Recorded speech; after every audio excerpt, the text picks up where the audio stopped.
ડીસામાં મારવાડી લોહાણા સમાજ દ્વારા ભજન સંધ્યા કાર્યક્રમ યોજાયો હતો। ડીસામાં વસતા મારવાડી લોહાણા સમાજમાં એકતા જળવાય તેમજ યુવાનો વડીલો એકબીજાથી સુપ્રત પરિચિત થાય તે હેતુથી સમાજની મહિલા મંડળની બહેનો દ્વારા ભજન સંધ્યાનો કાર્યક્રમનું આયોજન કરવામાં આવ્યું છે। ડીસામાં મારવાડી લોહાણા સમાજની મહિલા મંડળ દ્વારા શ્રાવણ માસ નિમિત્તે સમાજની વાડી ખાતે પ્રથમ વખત ભજન સંધ્યાનું કાર્યક્રમનું આયોજન કરાયું છે। સમાજની નવી પેઢી વડીલોથી સુપરિચિત થાય તેમજ સામાજિક એકતા જળવાય અને સંસ્કાર વધે અને સંબંધો સચવાય તે હેતુથી પ્રથમ વખત ભજન સંધ્યા કાર્યક્રમનું આયોજન કરાયું હોવાનું સમાજના મહિલા મંડળના પ્રમુખ સંગીતાબેન ઠક્કરે જણાવ્યું। કાર્યક્રમમાં મોટી સંખ્યામાં ભાઈઓ બહેનો વડીલો અને બાળકો ઉપસ્થિત રહ્યા હતા। મહિલાઓએ ભજન રાસ ગરબા ગાઈને કાર્યક્રમની મજા માણી હતી। કાર્યક્રમમાં સામાજિક કાર્યક્રમમાં મદદરૂપ થતા યુવકોનું સન્માન કરવામાં આવ્યું હતું। જેકેએસ ગુજરાતી સાથે ભરત ઠક્કર ડીસા।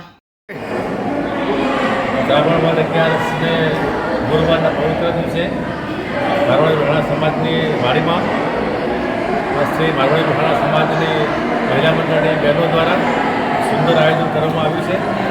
સમાજના સત્કાર્ય માટે સમાજને લક્ષ્યમાં રાખીને સમાજના દરેકે બહેનો અને વડીલો સાથે મળીને ખૂબ નજીક આવે, ખૂબ સંપર્ક સેવા અને સમાજપણની ભાવનાથી સત્કાર્ય કરી શકે એના માટે એક ભજનનું આયોજન કરવામાં આવ્યું। ખૂબ સારી સંખ્યામાં લગભગ 150 થી 200 જેવી સંખ્યામાં બહેનો ભાઈઓ ઉપસ્થિત રહ્યા। ખૂબ સારું આયોજન કરવામાં આવ્યું। સુંદર રીતે બધી બહેનોએ ભજનનો લાભ લીધો અને સમાજની સેવા કરવા માટે દરેક બહેનોએ તત્પરતા બતાવી છે। દર મહિનાની 11ના દિવસે દર સમાજની વાડીમાં અને અથવા જેની જાહેરાત થશે ત્યાં એમના ઘરે જઈને પણ આ ભજનનું સત્સંગનું કાર્યક્રમ કરવામાં આવશે। દરેકને લાભ લેવા પણ આના માટે જાહેરાત કરવામાં આવી છે। સમાજની જાગૃતિ માટે, સમાજની બહેનોની જાગૃતિ માટે, સમાજ પર સંસ્કાર માટે, સમાજ પરની ભાવનાથી એક સુંદર આયોજન કરવામાં આવ્યું છે।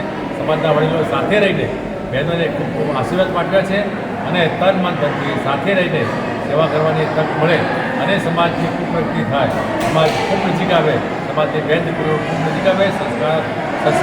સંસ્કૃતિ બચાવવા માટે સંસ્કારોની જરૂર છે એ હેતુથી ખૂબ સુંદર આયોજન કરવામાં છે। એ માટે સૌનો બહેનોનો પણ આભાર માનીએ છીએ અને સમાજ ખૂબ પ્રગતિમાં આગળ વધે એ પણ શુભકામના. જય જલારામ।